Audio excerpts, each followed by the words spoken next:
Magandang araw. Ang video nito ay kadugtong lang ng naunang video natin na may pamagat na sa anong simbahan makikita ang tunay na Kristo.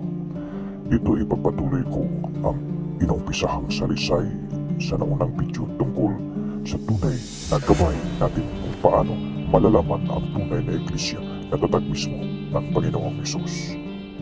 At ito ay sa pamamagitan ng 4 na mga marka at hindi lamang sa pangalan ni Hesus. Narito ang tanong, ano-ano ang 4 na mga marka upang makilala natin ang totoong simbahan ng Panginoong Hesus? Una, ang pagkakaisa o unity. Sa Ebanghelyo ayon ni Juan, Kapitulo 17, versikulo 11, si Hesus ay may hinihiling sa kanyang ama. Ito ang sinabi niya, Ama, naririto ang iyong mga alagad, gawin mo silang magkakaisa. Dito, naririnig natin na ang gusto pala ni Hesus para sa kanyang tatag na simbahan ay magkakaisa. At sa anong bagay ng pagkakaisa ang gusto ni Kristo? Halimbawa, sa pagdarasal.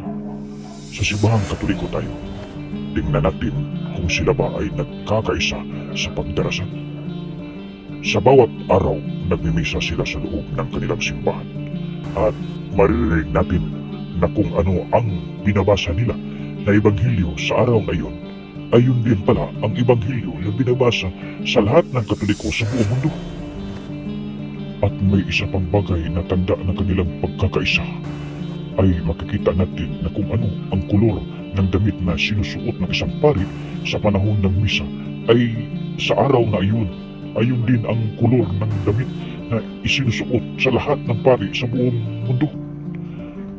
At malungkot kung sabihin na hindi ko po ito nakikita sa ibang mga denominasyon. Ang ikalawang marka, pagkabanal o huli. Sabi ni Hesus na dahil sa siya ay banal, kaya dapat banal din ang kaniyang simbahan.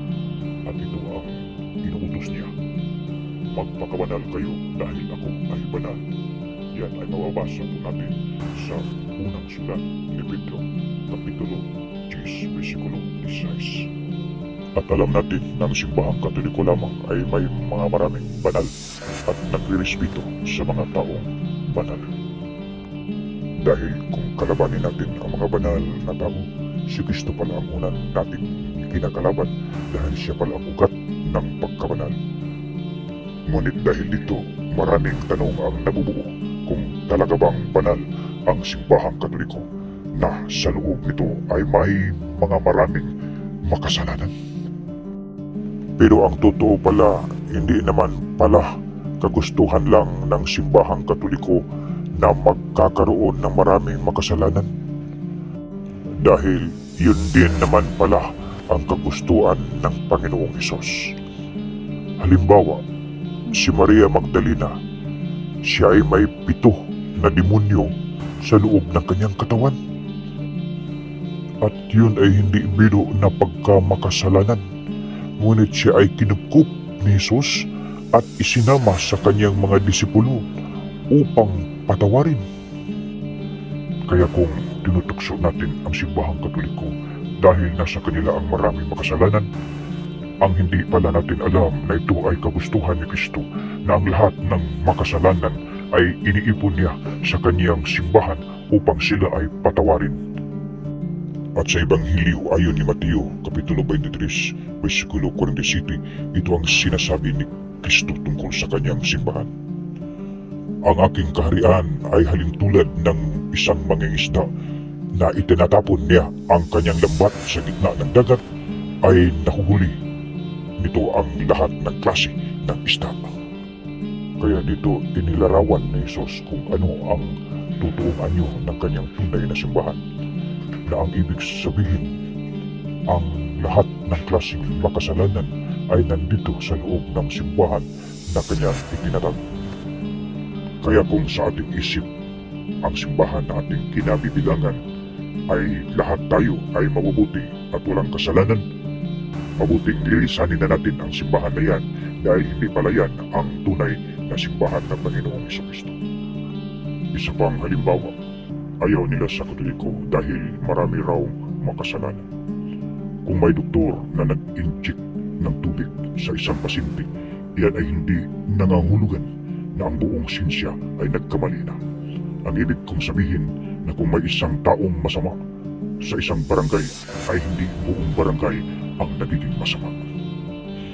At sa pagtatapos ng misa ng Katoliko, hindi sinasabi ng pari na tapos na ang misa, lumakad kayo at gumawa kayo ng masama sa kapwa.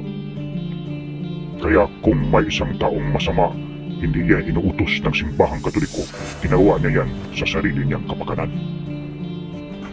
At ikatatlong marka ay tinawag na universal.